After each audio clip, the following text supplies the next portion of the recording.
my previous video, I talked about the fact that the painting that I created had some issues.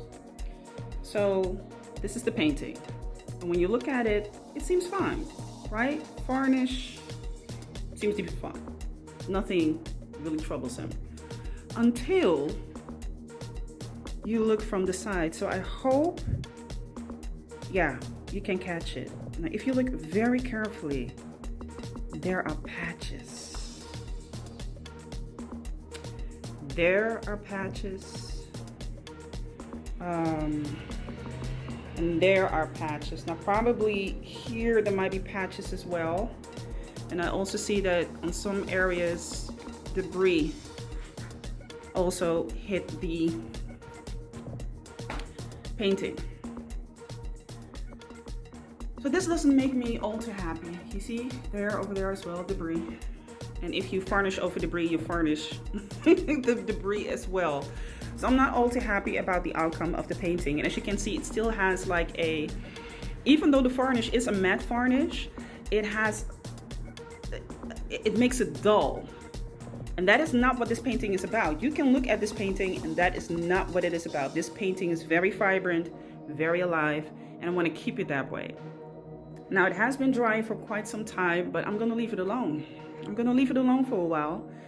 And the coming month, July, August, I'm not gonna do anything about it because I want it to dry out completely. Like here, look over here. You see that as well? That is the varnish. That is varnish, y'all. Now, these pieces of debris, those are easily removable. This is not, I cannot sell this to people. This is not sellable to people. And even if I want to make a picture out of it to create a print, you cannot sell the print because one, the debris is on it. Now you can, of course you can edit that. You can do it in Adobe or any other programming, but I don't like it. I want to have that possibility that people can also buy the original. So this one, unfortunately, will not be available. I'm not going to put it on my website either.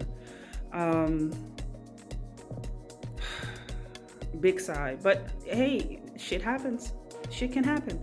So what I will be doing is just leaving it alone, let it dry completely out, all the time that it needs. And when I think it's, you know, it's just, because now it's just dry to the touch. I can touch it, as you can see. You see here? Major patch. Major patch. Lord have mercy.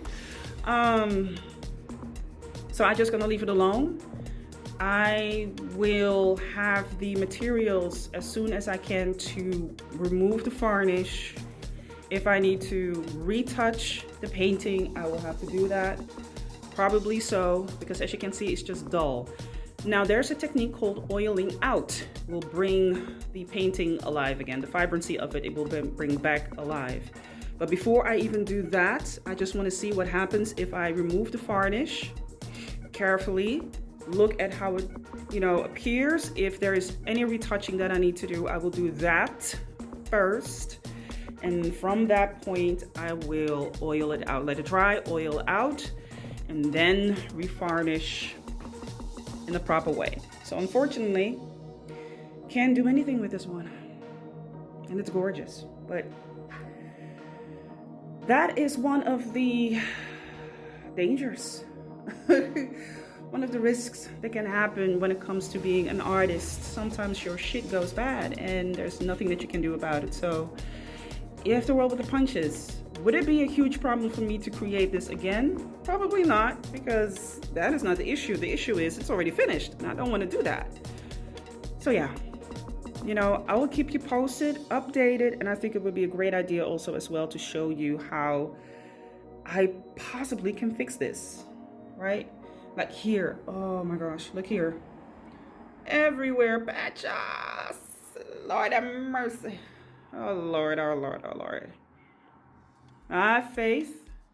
I definitely believe that this can be solved, that it's fixable. I don't think it needs to be thrown out. I definitely do think it needs to be retouched.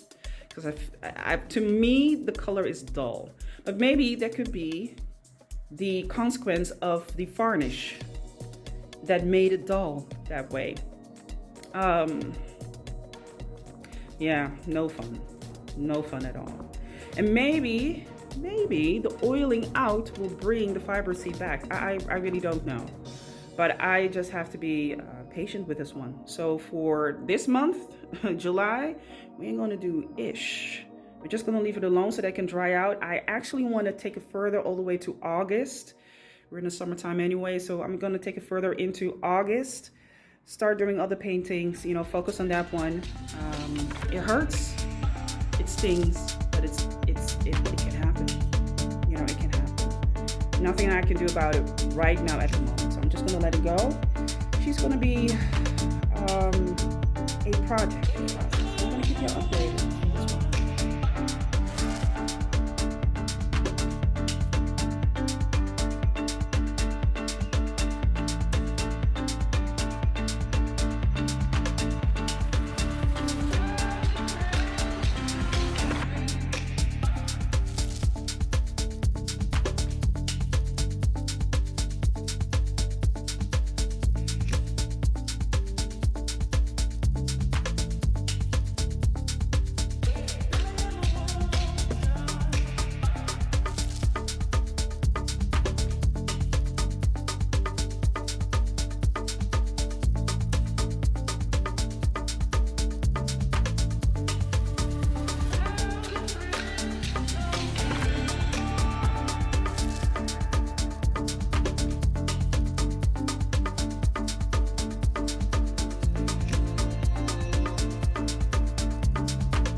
Hey y'all.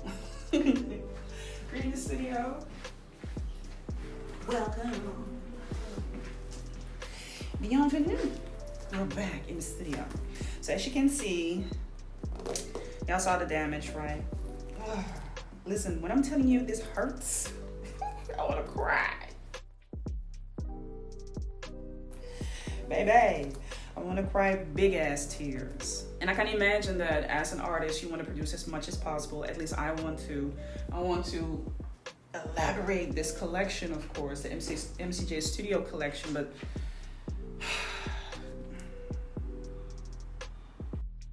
let me pour myself a cup of tea, maybe something stronger, some coffee. Y'all want some?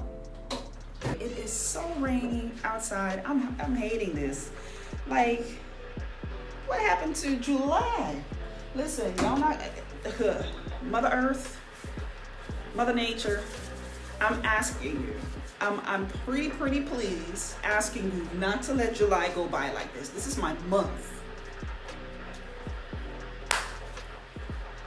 You're not gonna let July go by like this, Mother Nature. I'm a summer baby. I'm a summer girl. I'm a summer goddess. Okay?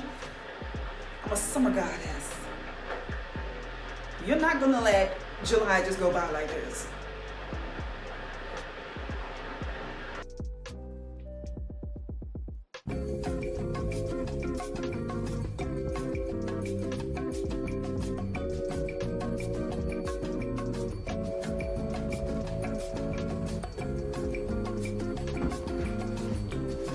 You know what I hate the most? When I find something on the market that is absolutely great, absolutely gorgeous, absolutely delightful, and it's not being sold anymore. So Atos, listen, I need to talk to you because why aren't y'all selling this anymore? Right? The Jasmine Vanilla Hand Cream. When I'm telling you that this is so delightful. They had a whole line of this. They had a body oil, a shower gel, and they just stopped. So I started to stock in, and this is like my last product of the line. And I am not a vanilla girl. I am not a huge vanilla girl because vanilla can sometimes go to synthetic.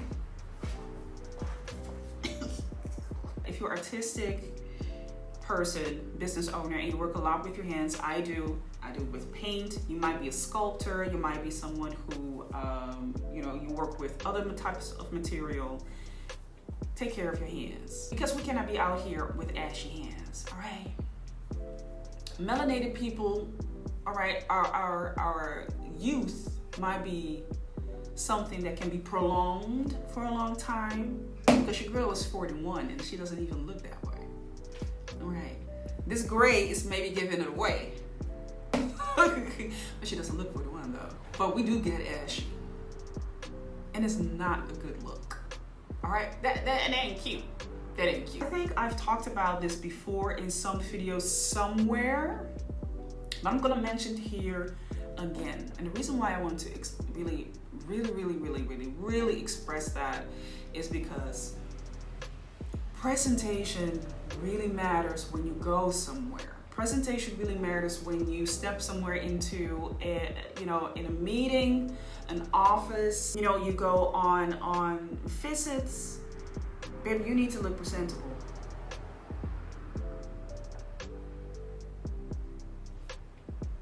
Anywhere I go and I meet people and I tell people that I am a painter, I am a contemporary artist, I work with oil paint, they look at me and they're like, oh, you don't look like a painter, which in the beginning I was kind of insulted, because I'm like, well, what does a painter look like, girl?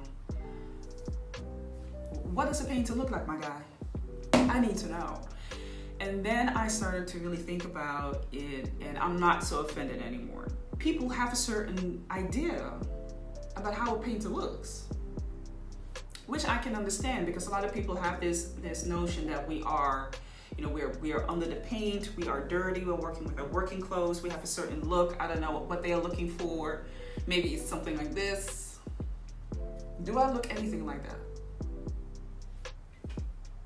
I might not be walking with makeup all day and the newest of the newest clothes, because most of the time I'm actually casually dressed. And I will put a video here on how I was dressed today. This is how I normally dress, casually dressed, right? I need to be, me personally, I want to be presentable, but also be casual. Not that I want to be comfortable, but I do want to be presentable enough so that when I go on visits or I go into meetings, I do not scare people off. Nobody wants to look at somebody who has dirty nails. Nobody wants to look at somebody who doesn't smell good. You don't want to sit there next to somebody who doesn't smell good, doesn't bathe or anything. And probably when they hear somebody who's a contemporary artist, they think about someone like this and they think that person doesn't bathe. We just live from the air and the fruits and the berries from the trees and everything. First impressions do matter. I hate to say it, but it does. First impressions do matter. Here's my thing. This is just one I want to share. Do mind your looks. You don't have to have the newest of the newest clothing. And I know for certain artists, it's really not that deep, right? Most of us be like, well, I'm sorry, it's just not that deep. I don't want you to go into the world and think, well, now I have to wear the latest of the latest. No, you don't. You just have to look presentable. Have some pieces in your wardrobe that are casual, chic, right? If you're wearing a hoodie, wear something like slacks like I'm wearing, right? I like my sneakers. I love my sneakers. But if I have to, I will wear some heels. If necessary, I need to wear some heels, right? I don't have long fingernails. I haven't had that for a couple of years, but I do make sure that my fingernails are clean and they are clean cut, right? They are clean cut for any occasion.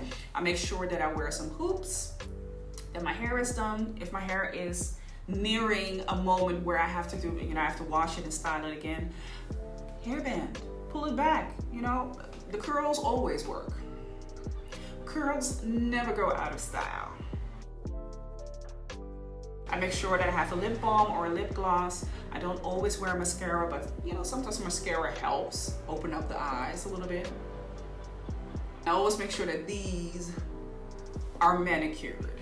Okay, they're groomed, because ain't nobody looking for ain't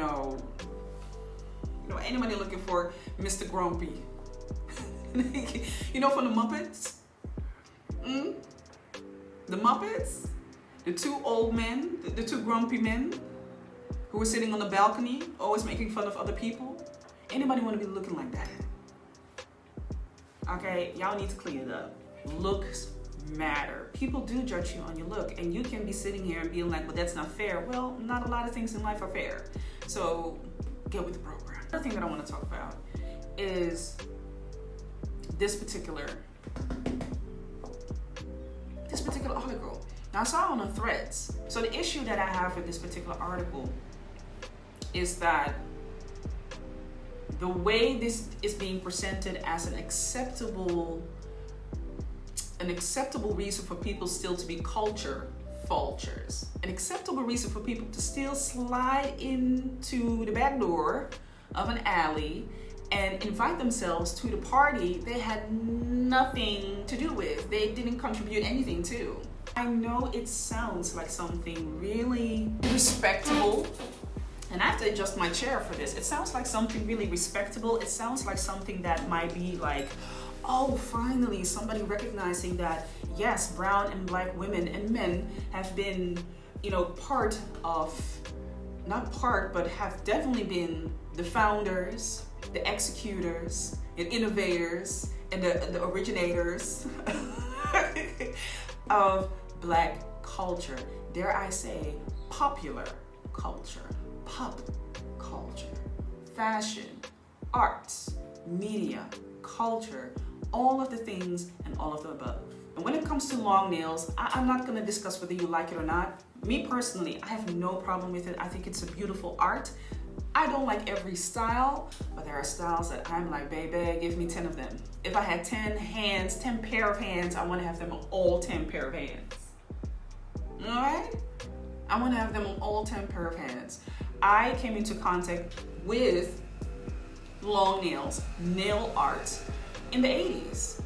In the 80s, the group Sister with Voices, then Flojo, of course, being such a representative and beautiful person on the track, on the trekking field, running, making fashion part of her personality, but also in sports, bringing the fun in doing what it is that you love. That is what I got from her. And then later on, when I moved to Amsterdam, I saw women with long nails. Now, mind you, people did have like a judgment, a few of women who were wearing long nails, and they still do, right? Where it's like, these, right? I'm not gonna announce them because I really don't want to put it in that particular category, because having long nails doesn't make you any of these words at all.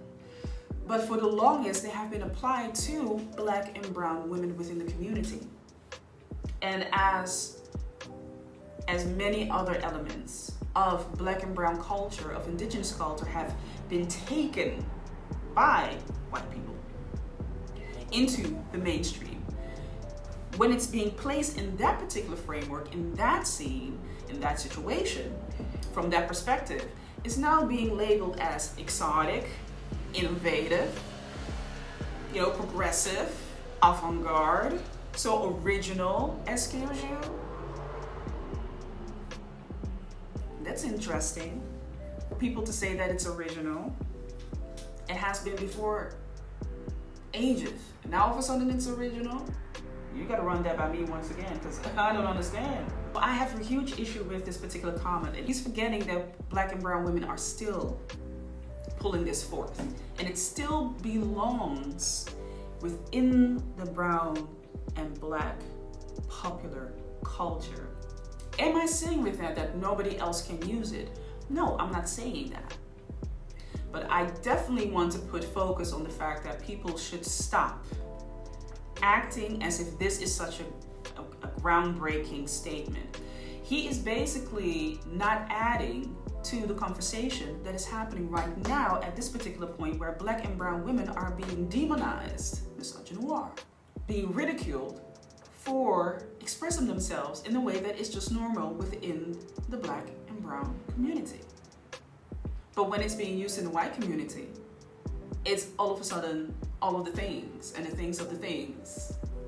How is his statement making way, making space, and elevating and helping brown and black women express themselves now in this particular moment with what it is that we already have? You're not helping just by saying that we are the founders of that and that you're paying us respect. What are you doing right now? What doors are you opening for us? What is it that you're doing? If not, I'm sorry, you're a culture vulture, and I said it. Because of his place within media, popular culture, it is for him a privilege.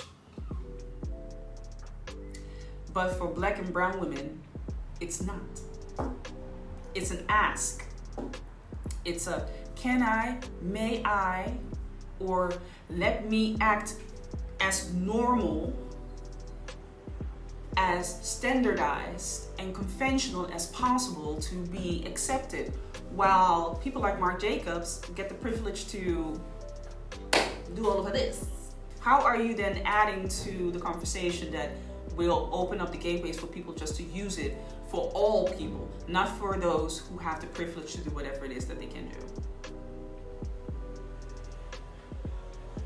That's what I'm saying. Actually, that is just one I wanted to share. I when I read this, I was like, It looks to me like you knew where the party was and where the cool kids are, right? You know where all the cool kids are, where the lingo is, where the culture is being, cultivated, and you went to the back door and you knew what the password was. You knew what the code word was, or somebody told you what the code word was.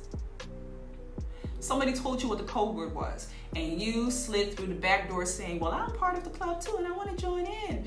And because you were able to appear that way, that doesn't mean that you are that way. Because the moment that you could take whatever it is that you wanted to take, you left the party through the back door again, and then went to your own spot, and now you made it popular for yourself. Now all of a sudden you're avant-garde and so straightforward, and people are praising you, please. And I know there are going to be people saying, well, maybe you're just a Marc Jacob hater.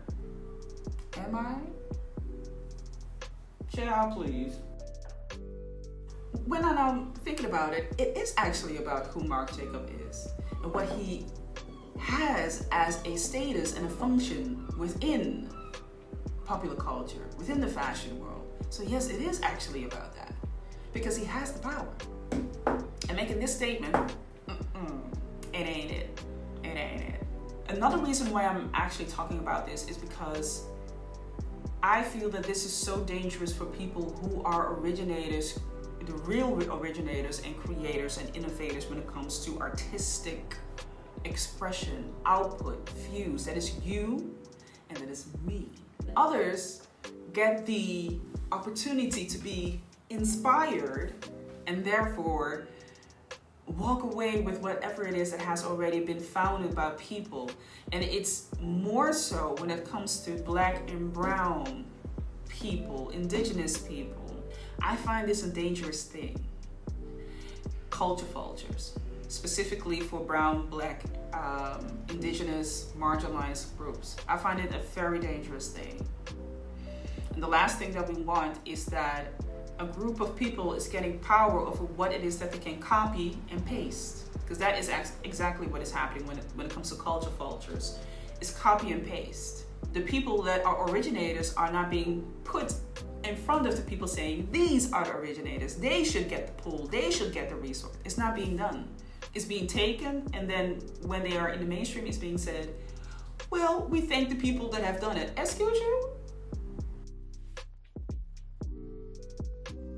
I definitely want to talk about that on my particular platform, because I'll be damned that somebody's doing that with me. If I catch you, I'm outing you. I'm not going to be begging you to give me recognition or anything. I'm outing you. I'm just telling you, I'm just going to tell you, you're a thief. You're straight up a thief. So Marc Jacobs, nice try. But no, baby. No.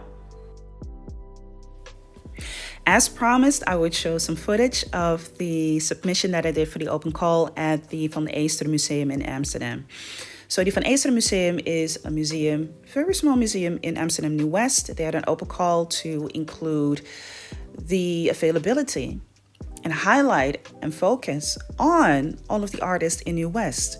So the exhibition was called The Nieuwelingen, and main focus is actually for them to be part of a whole program that was scheduled within New West and have people look through a particular route at Open Studios, the museum, and basically see the great talent that we have in Amsterdam New West. So I'm very happy to be part of this. I'm also very happy that they are there as a collection, complete and available. They look great, they look beautiful, so majestic and big. Huge, just beautiful. Absolutely great to see that. Listen, if you want to have some pointers on how you can do that for yourself and how you can build your resume and how you need to submit the documentation when it comes to things like that, join the newsletter. You can find it here in the description box. There is a link to my newsletter. Join in. You will get some pointers, insight, and I can go more into detail for that, of course. So if you're interested in that, hop on in. All right, hop on in. So enjoy the rest of the footage. I'm going to say be blessed. Thank you so much for watching. I love y'all. Put your comments and your questions here below. I will have a look at it and I will see you at the next video. Do not forget to subscribe, share, and like the content. All right, see y'all next time.